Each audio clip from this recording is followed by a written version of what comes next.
क्या नाम बोला মসজিদে আরিশ?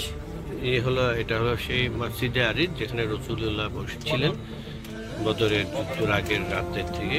মসজিদে আরিশ, এটা হলো সেই মসজিদে আরিশ যেখানে রাসূলুল্লাহ বদরের যুদ্ধের আগে রাতে আল্লাহর কাছে ফরিয়াদ করে মাথা নিচু করে সিজদায় পড়েছিলেন এই বদরের প্রান্তের থেকে।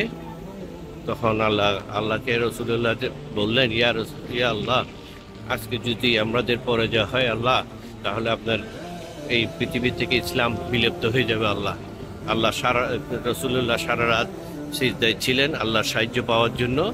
যখন ফজরের বা একটা সময় হলো, তখন আল্লাহ জিবরাইল আলাইহিস সালামের মাধ্যমে রাসূলুল্লাহকে জানালেন, আপনি বিজয় সুসংবাদ শুনবেন। তখনই আল্লাহর রাসূল সবাইকে ডেকে বললেন, তোমরা আশ্বস্ত থাকো, আল্লাহ আমাদের সাথে আছে। এই হলো সেই স্থান মসজিদে আরিশ।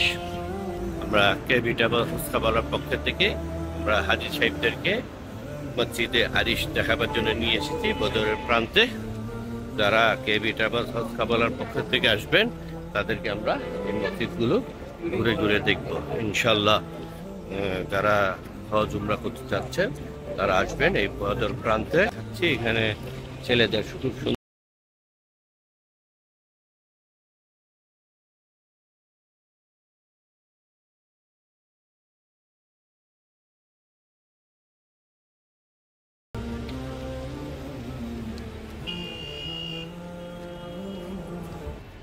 কেবি ট্রাভেলস হজকাবালার পক্ষ থেকে আমরা জিয়ারার উদ্দেশ্যে, যেখানে আমার রাসূল সিজদায় পড়েছিলেন আল্লাহ সাহায্য পাওয়ার জন্য।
আবার কোনো নতুন স্থানের ঐতিহাসিক স্থানে আপনার কাছে